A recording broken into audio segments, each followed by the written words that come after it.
Hi, my name is Cindy Wood. I'm a student in Hius 512.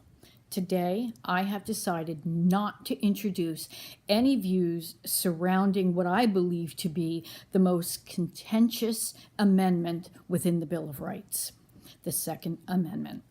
Nothing since 1900 is as controversial as the right for an individual to keep and bear firearms.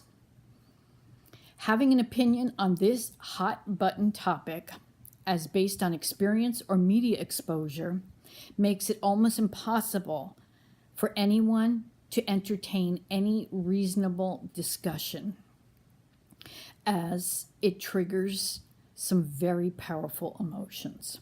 Historically, this amendment, along with 9 others, was ratified by the American states on December 15th, 1791.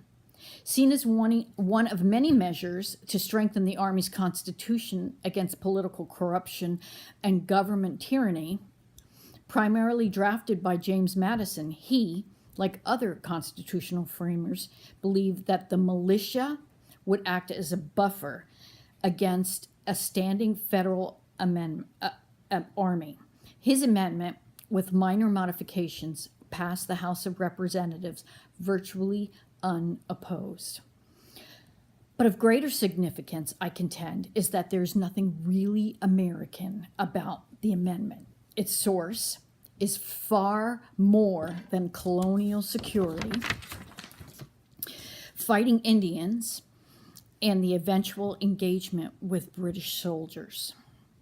Sir William Blackstone, a famous English jurist and author, published a highly influential treatise on English common law called Commentaries on the Laws of England, a text which defined pre-revolutionary law for students and administrative courts on both sides of the Atlantic. The impact of his work was not lost on our founding fathers.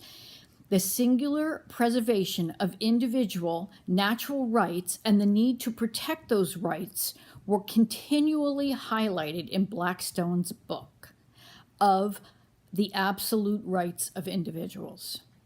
But it was the passage of the Bill of Rights in 1689 as an English Act of Parliament which firmly established that citizens or residents of free democratic societies had rights owed to them.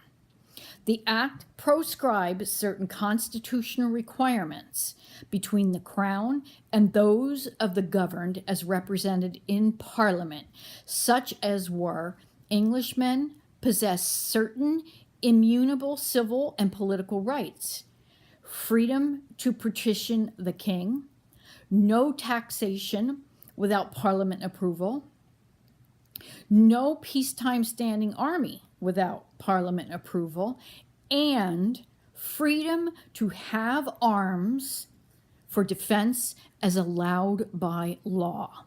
So powerful were the tenets of this act that our founding fathers utilized them for our Constitution some 102 years later.